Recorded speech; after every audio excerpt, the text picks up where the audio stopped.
Dewan Perniagaan Melayu Malaysia Kuala Lumpur DPMMKL dilantik sebagai hos bagi menguruskan usahawan dari Malaysia, Brunei, Indonesia, Thailand dan Singapura menyertai Expo Makanan dan Agriculture Antarabangsa Jinju 2014 di Korea Selatan.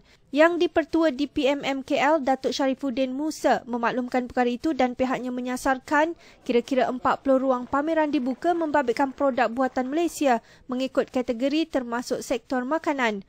Mana-mana usahawan yang ingin menyertai expo itu perlu mempunyai syarikat serta produk sendiri dan keutamaan diberi kepada produk berkualiti.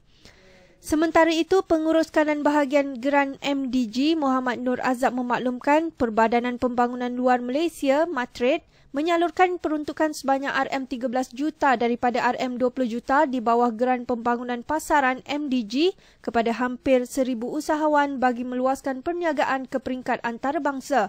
Syarikat IKS Bumi Putra diseru memohon bagi mendapatkan geran itu yang menawarkan pembiayaan sehingga 50% kos menyertai pameran atau mengadakan promosi di peringkat antarabangsa.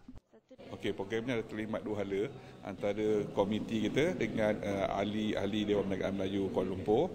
Ini adalah program 2 bulan atau 3 bulan sekali untuk ahli-ahli kita mentahu ataupun menyampaikan maklumat yang cepat dan tepat. Dan pada hari ini kita ada peluang yang agak kemasan, iaitu yang kita buat promotion 2 program untuk ke Korea, iaitu bulan 10 iaitu program perkapalan dan bulan 11 kita ada buat program agrek dan food di Korea.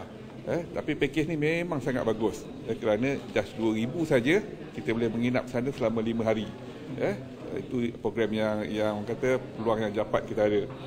Dan program ni pula antara kerajaan Korea dengan Dewan Perniagaan Melayu Kuala Lumpur saja program ni. Kerana program yang kita dapat ini adalah eksklusif untuk Dewan Perniagaan Melayu Kuala Lumpur saja.